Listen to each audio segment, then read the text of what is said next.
Tiba-tiba tanah bergetar hebat. Para tetangga berhamburan keluar. Suara gemuruh terdengar seperti gelegar petir. Dalam hitungan detik, rumah megah milik Ketua Yayasan Anugerah Sejahtera ambruk seperti istana pasir disapu ombak. Di tengah reruntuhan, suara tangis dan jeritan pecah. Tapi yang paling mengejutkan bukanlah robohnya rumah itu, melainkan apa yang ditemukan di balik temboknya.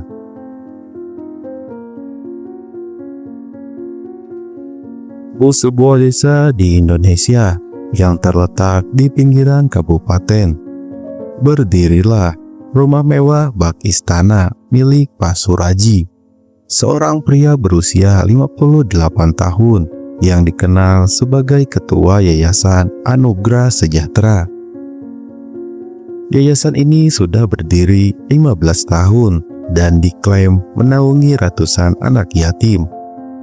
Di luar, Pak Suraji terlihat dermawan, sering tampil di TV lokal, memberi sembako, bahkan menyumbang ke beberapa masjid. Namun di balik itu semua, ia dikenal kaku, tertutup, dan sangat menjaga rahasia tentang keuangan yayasan. Seorang mantan relawan yayasan bernama Mbah Wening, wanita muda dari Solo yang dulu mengabdi dengan tulus, mulai mencurigai hal-hal yang janggal. Selama 2 tahun, dia mencatat bahwa banyak donasi dari luar negeri tidak sampai ke anak-anak. Setelah diberhentikan secara tidak hormat karena terlalu vokal, Wening mengadukan ke beberapa media dan LSM. Namun, belum sempat laporan ditindaklanjuti secara hukum. Peristiwa aneh mulai terjadi di sekitar rumah Pak Suraji. Beberapa warga melihat api menyala tiba-tiba di dalam rumah lalu padam sendiri. Ada juga suara tangis anak kecil di malam hari, padahal rumah itu hanya dihuni keluarga Pak Suraji. Masalah semakin besar dan kompleks. Anak yatim yang dulu diasuh oleh yayasan, seorang bernama Bagas, kini sudah remaja dan hidup di panti lain, mulai angkat suara. Ia mengaku bahwa ia dan teman-temannya sering disuruh mengemis atau bekerja kasar tanpa upah. Makanan yang mereka makan hanya seadanya, padahal donasi sangat besar. Beberapa warga mulai curiga, tapi Pak Suraji tetap berdalih dan mengancam siapapun yang menyebar fitnah. Ia bahkan mengadakan syukuran besar-besaran untuk menunjukkan bahwa ia diberkahi.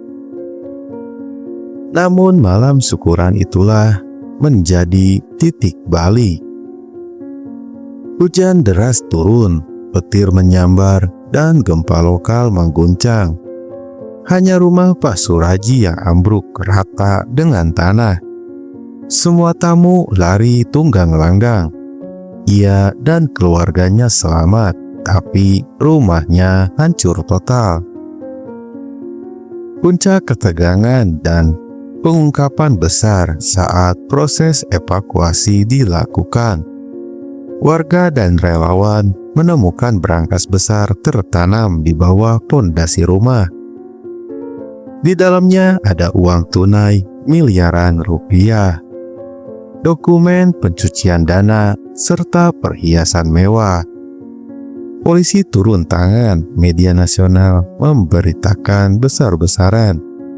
Ternyata Pak Suraji telah mengkorupsi dana anak yatim selama lebih dari 1 dekade. Dana dari luar negeri, sedekah jemaah masjid, hingga hibah sosial pemerintah, semuanya masuk ke kantong pribadinya. Pak Suraji ditangkap. Rumah mewahnya tidak bisa dibangun kembali karena tanahnya dianggap tidak layak huni, seakan-akan ditolak bumi. Ia dipenjara 15 tahun dan semua hartanya disita negara. Yayasan dibubarkan dan dibentuk lembaga baru yang kini dikelola oleh relawan jujur, termasuk Mbah Wening dan Bagas. Para anak yatim mendapat hak mereka kembali.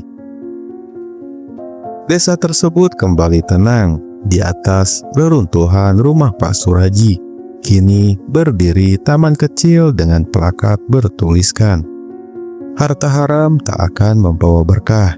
Doa anak yatim menembus langit, dan ajab datang tak pernah mengenal waktu."